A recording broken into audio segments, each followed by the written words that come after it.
Ladies and gentlemen, it is now my absolute honor to introduce our keynote speaker, who has traveled all the way from New York to attend our program. The year was 2004. I was a fourth-year medical student who had come to do a 2-month elective at Northwestern University in Chicago.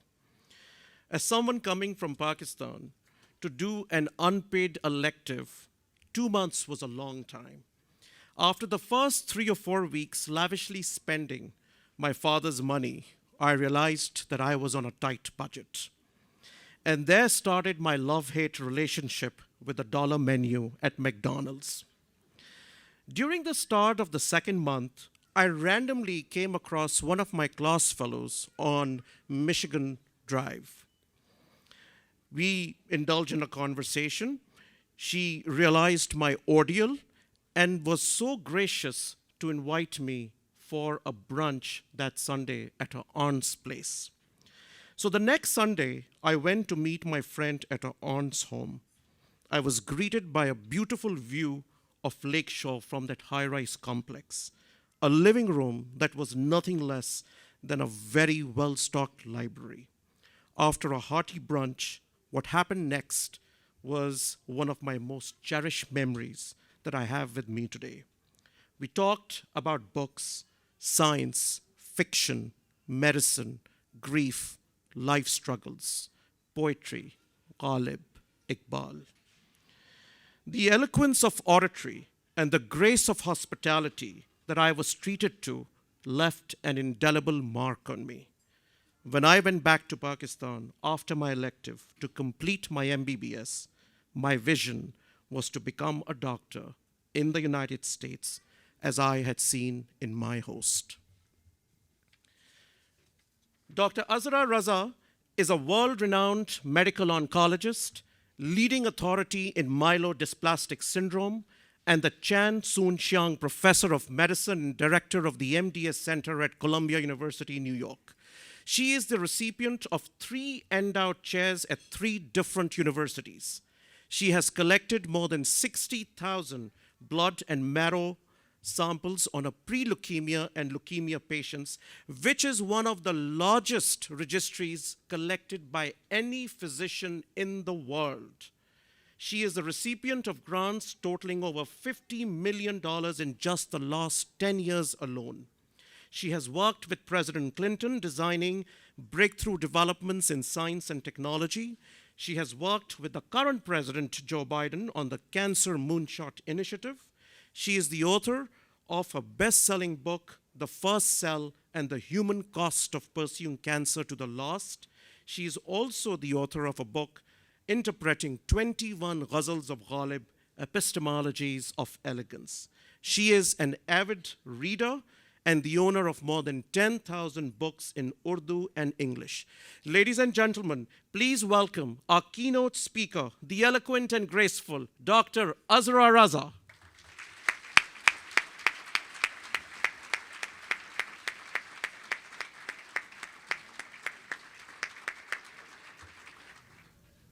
Adabars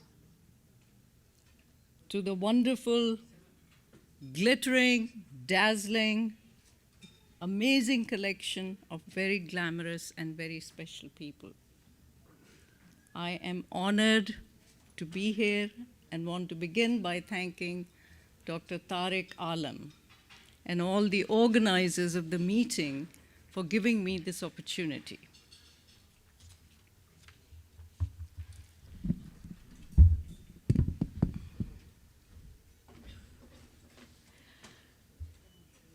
In 1996, I was living in Chicago. My mother was visiting me from Karachi. One morning, over our 10 o'clock morning tea, we started discussing my mother's favorite subject, Ghalib. Scheherazade, my daughter, who was about 2.5 at the time, was playing near us on the carpet with her 1,000 Barbie dolls. Soon, my mother and I got really engrossed in a debate over the meaning of this sher न था कुछ तो खुदा था, कुछ न होता तो खुदा होता, डुबोया मुझको होने ने, न होता मैं तो क्या होता. When there was nothing, there was God.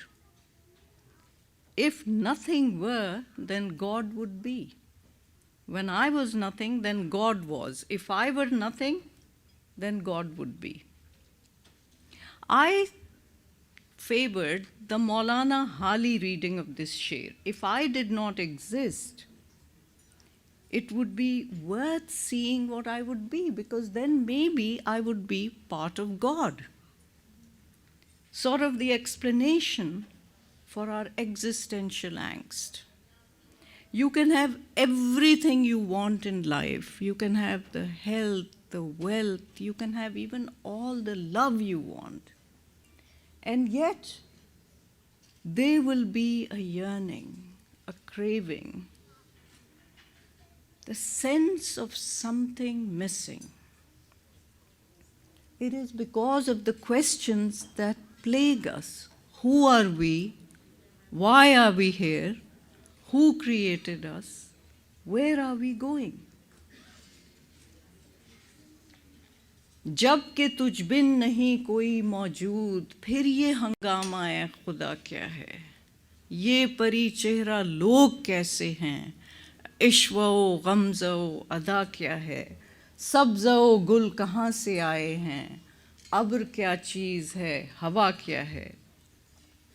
शिकने जुल्फ़े अंबरी क्यों है? निगहे चश्म सुरमा सा क्या है?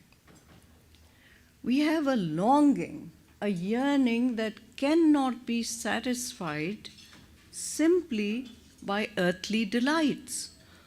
In fact, all of Sufi and mystical poetry is directed at this enigma of incompletion. The human desire for completion by union with the deity to reach the ultimate resolution of our infinite suffering. You know, there are many ways of expressing this profound sorrow of humanity. But one very beautiful representation that is totally unique to South Asia is the heart-wrenching lamentation of a 13 or 14-year-old young girl who has been brought up in the protection of her warm and loving home and suddenly is married off to a stranger in the next village. The deep, wrenching cry of lamentation that comes out of the lips of this 13, 14-year-old girl child is so painful. Kahe ko byahi bades, O lakhya babul more, bhaiyon ko deo babul mehla do mehle. To my brothers, you gave palaces. भाइयों को देओ बाबुल महला दो महले, हमको दिया परदेस, and to me you give exile. काहे को ब्याही बदेस. This is not an alvidai marriage geet. In fact, the anguished cry of separation from the innocent girl child carries centuries of pain and suffering of man's separation from God. That is why the protagonist in every qawwali and all of our Sufi poetry is a woman, is a female voice. Kahe ko byahi bades represents the exile of humans from Jannat. This exile from the Garden of Eden, this firaq, which unites all humans, is expressed in a fantastically nuanced way in another example. Here is a Muslim, Nawab Sadiq Jung Hilm of Hyderabad, writing a song of protest against the orthodoxy, masked as a bhajan, which then gets performed by Muslim qawwals in a mandir. God, think of the layers of complexity here. A Muslim writer, a Hindu bhajan, Muslim performers in a Hindu temple. Kanhaiya, yaad hai kuch bhi hamari? Oh Lord, do you remember me at all? Kanhaiya, yaad hai kuch bhi hamari? कहूँ क्या तेरे भूलने के मैं वारी, कन्हैया याद है कुछ भी हमारी. And then, खाक पड़ो लोगो इस ब्याहने पर, अच्छी मैं रहती कुंवारी. खाक पड़ो लोगो इस ब्याहने पर, अच्छी मैं रहती कुंवारी. मैके में मैं हिल्म रहती थी सुख से, फिरती थी क्यों मारी मारी, कन्हैया याद है कुछ भी हमारी. This whole concept of getting married and leaving home and being exiled, it doesn't only apply to marriage and a young girl, but under the guise of these metaphors, our great poets from Khusro on down are really talking about man's exile and man's existential angst. Getting back to the sher, na tha kuch to khuda tha, I felt that this is a truly profound couplet giving priority to non-existence over existence. My mother, on the other hand, said that na hota main to kya hota doesn't necessarily mean that if I was nothing, I would be God or part of God. Rather, she argued from the Shamsur Rahman Farooqi viewpoint that the verse alludes to the compulsions of life, the apni khushi na aaye na apni khushi chale. We have no choice in the matter. We have been sent into this world, and we have to face the slings and arrows of outrageous fortune. We are here and now we must conduct the business of life. Whether we existed or not, it makes no difference at all in the arrangement of the universe. In my mother's version, na hota main to kya hota simply means, so who cares? Na hota main to kya ho jata? What would happen if I wasn't there? Anyway, as part of this lively debate, she and I kept reading this sher, na tha kuch to khuda tha, kuch na hota to khuda hota. And eventually my mother asked me to go and fetch her a glass of water.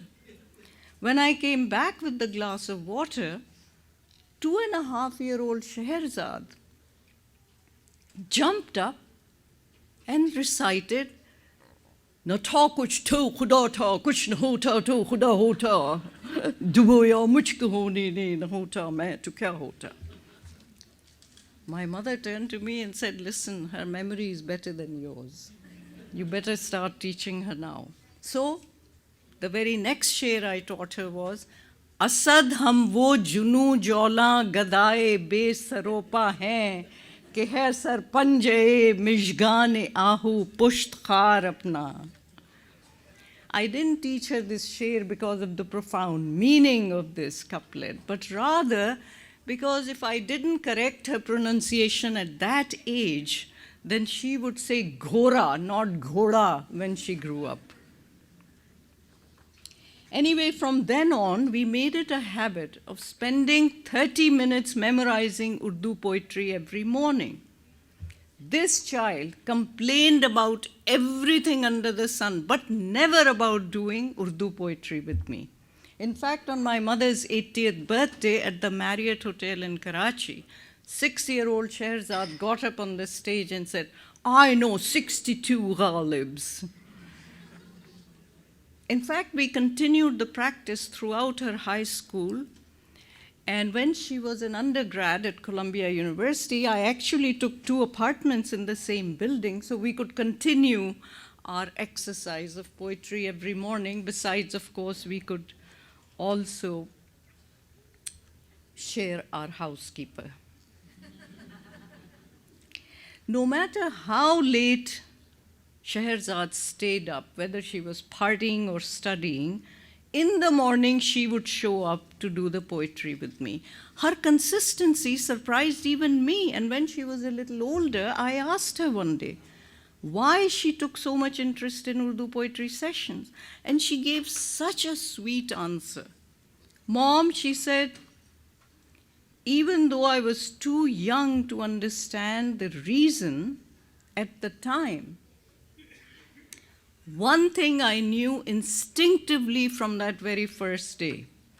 I saw you and your mom having a great time doing poetry, and I thought maybe if I do poetry with you, we will have a good time too. And we have. The key is what Scheherazade alluded to as the power of poetry. It really creates an instant connection even between strangers. In fact, we react to a good sher before we even understand it fully. Poetry keeps on giving and giving. It is truly a seduction without betrayal. Our exquisite courtesy culture that I am so fida and so qurban over has given birth to a delicate Ganga Jamni tehzeeb, where the deepest universal questions can be debated, where the most profound feelings of wasl and firaq, unions and separations, loss and longing, anguish and suffering could be expressed in a new and uniquely gorgeous language, Urdu. How we love Urdu. The language reflects the culture that gave birth to it. Ours, as Arfa Sayyida Zehra, my friend, says, ours is not the I love you too culture. Ours is a culture that needed a language like Urdu. Listen to how Josh Malia Abadi describes the birth of Urdu. Naddi ka mod, chashme shirin ka zero bam. चादर शबे नुजूम की शबनम का रख्त खम, मोती की आब गुल की महक माह नौ का खम, इन सब के इम्तिजाज से पैदा हुई है तू, कितने हसी उफ़ुक़ से हुवैदा हुई है तू। लहजा मली है कि नमक ख्वार हूँ तेरा, सेहत ज़बान में है कि बीमार हूँ तेरा, आज़ाद शेर हूँ कि गिरफ्तार हूँ तेरा, और तेरे करम से शेरो सुखन का इमाम हूँ, शाहों पे खंदा ज़न हूँ कि तेरा ग़ुलाम हूँ।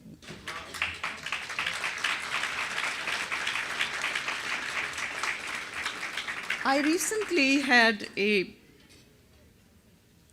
chance to address another sophisticated gathering like this, made up of Pakistani physicians and their families at the IMI meeting in Atlanta. And I opened my talk with an incredible sher by Mir Taqi Mir, which I want to recite here also, because I want to continue thinking about this sher. I didn't have enough time to say all I wanted to say at that meeting, so I'm going to torture you a little more with it. Dair se utke Kaabe aaya Mir. The literal meaning of this line, Misra Ula, is that Mir used to frequent dairs, which are temples where idols are worshipped. But now he has changed places, and he has gone from the temple and arrived at the Kaaba. In other words, from an earthly love, Mir has moved on to a divine love. Ostensibly, this should be a very good thing. So why does he say this in the second line?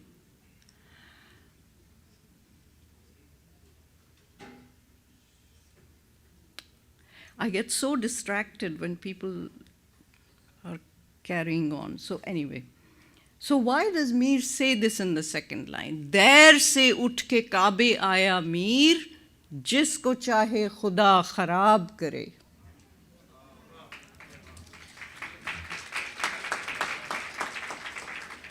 Herein lies the ever-present tension, debated in our grand poetry in 1,000 different shades. The question is repeatedly asked, who deserves our full undivided attention?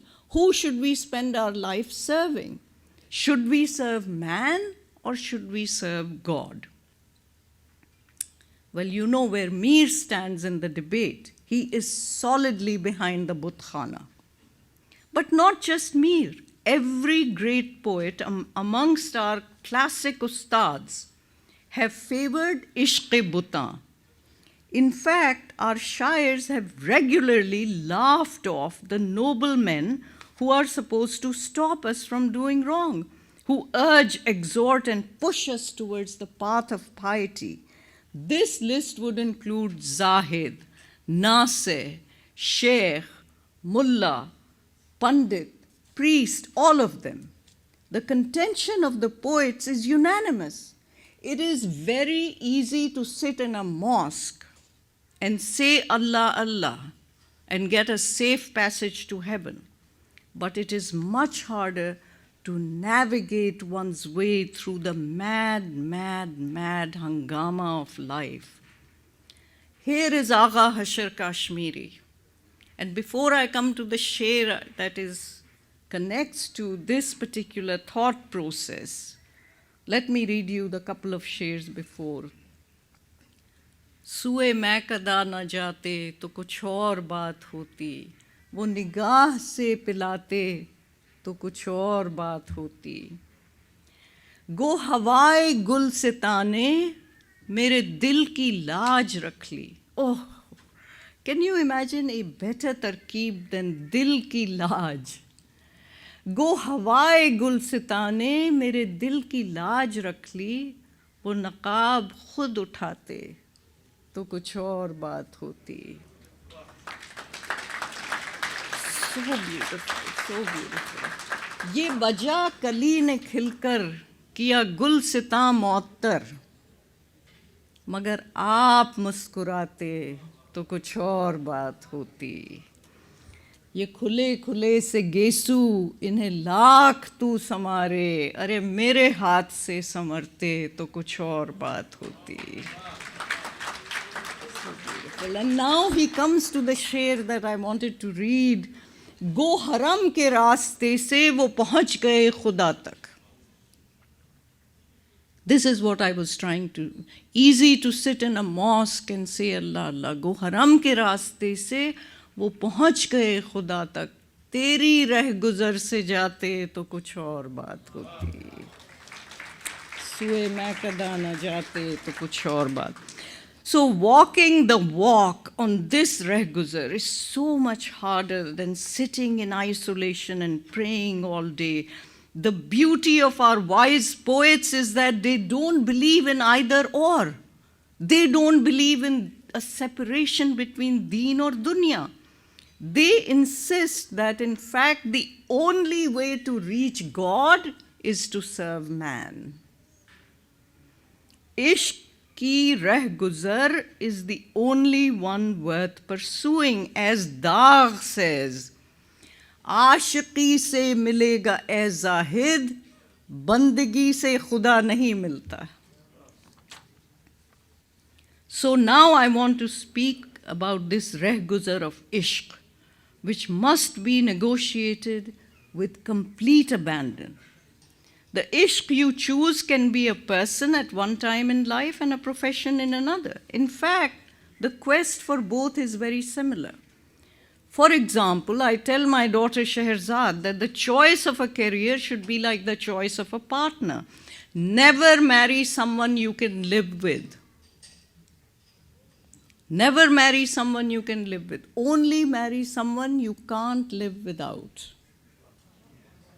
Because this relationship is so crazy that unless you are completely irrational about it, so that you can have the worst fight in the world and 10 minutes later you don't even remember what you were fighting about. That's how irrational love has to be to marry someone. And if you don't love the person, if you get caught in a loveless marriage, that is complete hell on earth. A man was sitting at his desk looking quite preoccupied and depressed. So his friend said, "What happened? Why are you looking like this?" He goes, "Well, what would you do if your best friend runs away with your wife?" Guy thinks for a minute and says, "Forget it, yaar, you can't find such good friends anymore."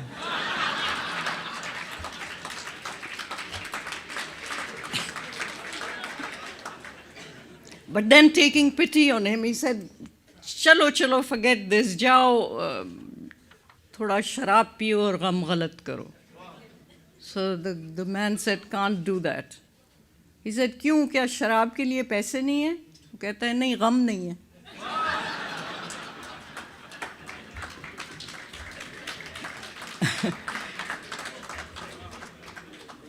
Well, it has to be the same with a profession.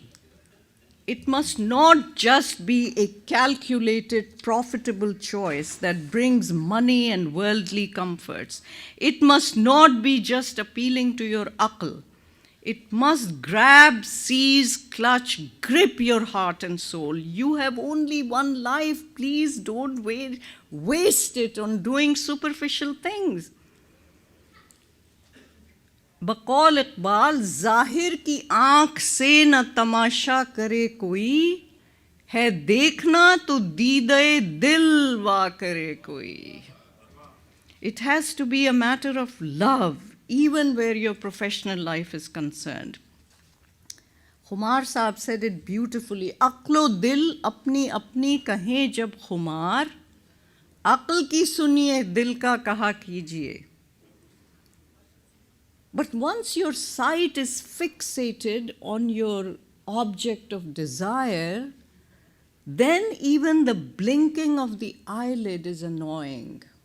Nazare ko to jumbishe mishgan bhi baar hai. Once your eyes is, oh, so beautiful, Iqbal. Nazare ko to jumbishe mishgan bhi baar hai, nargis ki aankh se tujhe dekha kare koi. Zahir ki aankh se na tamasha kare koi. It's not the eyesight. है देखना तो दीदे दिल वा करे कोई. It's the insight. You need to develop the insight to sight even your goal and what you need to do in life. Well, all our poets warn us that we will meet enormous challenges and crushing disappointments in life. Yet we must continue because the quest is greater than ourselves. I have to say that from personal experience, life has constantly thrown shattering, soul-destroying, extremely dangerous bombshells at me. In fact, a lot of what gives me strength comes straight from our exquisite poetry. Think of this. As a single woman who is brown, Muslim, an immigrant, but who is bent upon finding a solution for cancer, imagine the pool of sharks I have to swim against every day in the world of academia. I started by studying and treating acute leukemia, but before long it was very clear to me that in my lifetime, this deadly disease will not be cured. So I started paying attention to my patients who were giving the history that sometimes months, sometimes years before their diagnosis of leukemia, their blood counts had fallen. This stage is called pre-leukemia. So I said, wow, I should be studying pre-leukemia because the disease is going to be simpler, and then I can intercept it before it becomes acute leukemia. When I made this decision, I also decided to start saving blood and marrow samples on my patients. And as Dr. Tariq Alam told you, today I have 60,000 samples, the largest tissue repository in the world. Thank you. Thank you so much. And the unique thing is that not one single cell is contributed by another oncologist. In fact, to this day, I work like an intern and do the bone marrows myself and draw every research blood sample myself for the tissue repository. My idea for all these years has been we need the only good news we can give with the diagnosis of cancer is, well, we caught it early. So why not try to catch it early? By early, I don't mean stage 1. By early, I mean way before stage 1. In fact, the idea is that we should be monitoring wellness to find illness. We should not be, thank you. We should not be waiting for cancer to declare itself. We should catch it before it declares itself. So currently, every strategy is directed at chasing down and killing the last cancer cell by slash, poison, and burn, surgery, chemo, and radiation. Paleolithic treatments that belong in the Stone Age, in my opinion. In this day and age of such high technology, it is an embarrassment that that is what we are doing. That is what my book, The First Cell, is all about, that what we need to do is stop chasing after the last cell and hurting people, rather find the first cell and prevent it from even becoming this end-stage monstrosity that kills people. So I've been saying it for 30 plus years, and it occurred to me that why should I be the only one? My latest assault on the field has been in the shape of the book, The First Cell, and the human costs of pursuing cancer to the last. So as soon as we went into lockdown this last June, I decided to put together a think tank and build consensus. So somebody who's as old as me has many, many friends by now. I called up my friends at Harvard, MD Anderson, Hopkins, University of Chicago, Northwestern, Joplin, Missouri. My friend Anisa Hassan is here. And basically I told them, listen, either you're going to point out the fatal flaw in my argument about the first cell, or you're going to have to sign on to the revolution. And do you know, not one single person said no. So 30 members of the think tank, the top leaders from academia and industry, met for 2 hours every week for 17 meetings and came up with a consensus that we published in Scientific American in January of this year. And the consensus is that we, for the future of cancer, we have to go after the first cell. So how do we find the first cell in people who don't have cancer yet? Well, we can't go and start looking at everyone who's healthy, all of you sitting here. Rather, we should look at people who are at high risk of getting cancer, like someone who's had a 60-pack history of smoking and also has COPD has a higher risk of cancer than someone who hasn't smoked. Or people who have had one cancer, and please don't get anxious. If there are people who are cancer survivors, I'm not saying that it applies to you, but there's a slightly higher incidence of cancer in survivors. And so I put together a cancer survivor center so that we just collect blood, saliva, urine, feces, hair, and nails, very non-invasive samples, and bank them. Within a year, between us 8 institutions, we will have, within 3 years, we'll have 50,000 subjects, 2,000 will have developed a second cancer, and we will have trapped their first cell. So Tariq, invite me in 3 years, because I am planning to turn over the whole cancer paradigm within 3 years, inshallah. Thank you.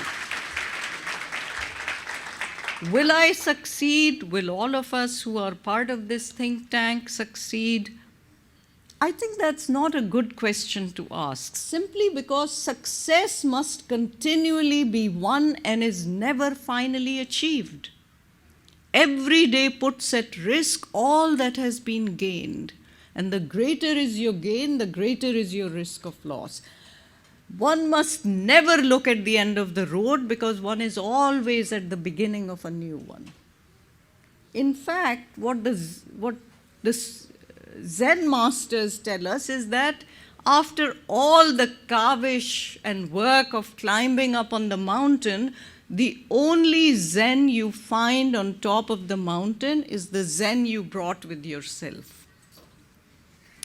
Ghalib reminds us in another sher, he was so far ahead of his time, he uses a digital analogy. What he's saying is that even if there is a moment of union, Visal, the ultimate success for humans, it is instantly followed by separation. Tujh se qismat mein meri Surate Kufle Abjad, like a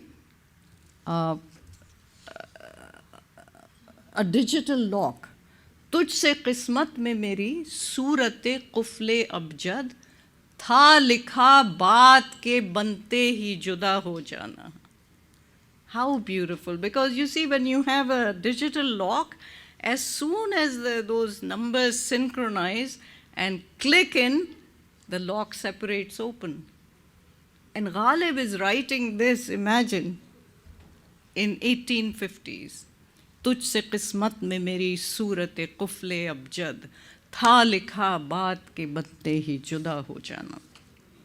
So the conclusion is, the moment of gratification can never match the vastness of our desire. And therefore, success at the end should not be the focus. The desire itself must be the focus. And we are at our best when we are serving others. We must do it without any expectation of rewards or awards. But do we have the courage to give it our all? Ask yourselves right now, are you giving every last drop of blood to your goal?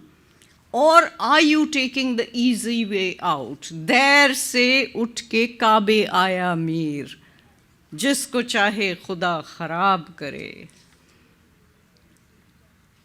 Before I end, my last thing is I want to take you all back to where we started.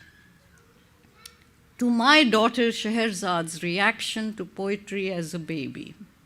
When she was about 6 years old, I enrolled both of us in something called Mother-Daughter Series. And in this series, she would get exposed to women who could serve as role models for her. And if you paid enough money, you could also have tea with those role models. And this is how mother-daughter got to meet Maya Angelou. And Scheherazade was 6 years old when we were having tea with Maya Angelou. And she asked her, Miss Angelou, very sweetly she asked, if there's one piece of advice that you could give me, what would it be? And without blinking an eyelid, Maya Angelou held Scheherazade's hands and she said, remember, Scheherazade, people will forget what you say to them. People will even forget what you do to them, but they will never forget how you made them feel. And poetry always made Scheherazade and me feel good together. Mother and daughter union through poetry me with my mother and my daughter with me. So I hope that with all this talk of poetry, I have also made you feel good tonight. At the end, here is a reminder about how much, whatever it is that we are searching for, is going to test us and betray us. It's faithless. And how many times we will be asking ourselves the question, उसे क्यों हमने दिया दिल जो है नामहरी में कामिल, जिसे आता नहीं आना गम और हसरत का निभाना, जो सितम में है या गाना जिसे कहता है ज़माना, बुते बेमहर दगाबाज जफ़ा पेश फसूसाज सितम खाना बरंदाज, गज़ब जिसका हर एक नाज, जो जफ़ाकारी में माहिर, जो सितमकेश व सितमगर जिसे आती नहीं उल्फत, जो समझता नहीं चाहत, जो तसल्ली को न समझे, जो तशफ़ी को न जाने, जो करे कौल न पूरा करे हर काम अधूरा, यही दिन रात तसव्वुर है कि ना हक़ उसे चाहा, जो ना आए न बुलाए, न रहो रस्म बढ़ाए, न लगी दिल की बुझाए, न कोई बात बताए, जो कहो कुछ तो खफा होए कि शिकवे की ज़रूरत, जो यही है तो ना चाहो, जो ना चाहोगे तो क्या है, ना निभाओगे तो क्या है, बहुत इतराओ ना दिल दे के, जो मैं चाहूँ अभी रख दूँ इसे तलमों से मसल कर, अभी यूँ देखते रह जाओ कि हैं इनको हुआ क्या, जो इन्होंने मेरा दिल ले के मेरे हाथ से खोया.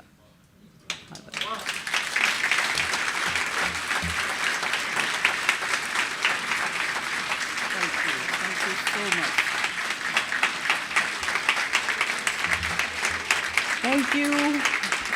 Thank you. अपना जिंदाबाद. Thank you.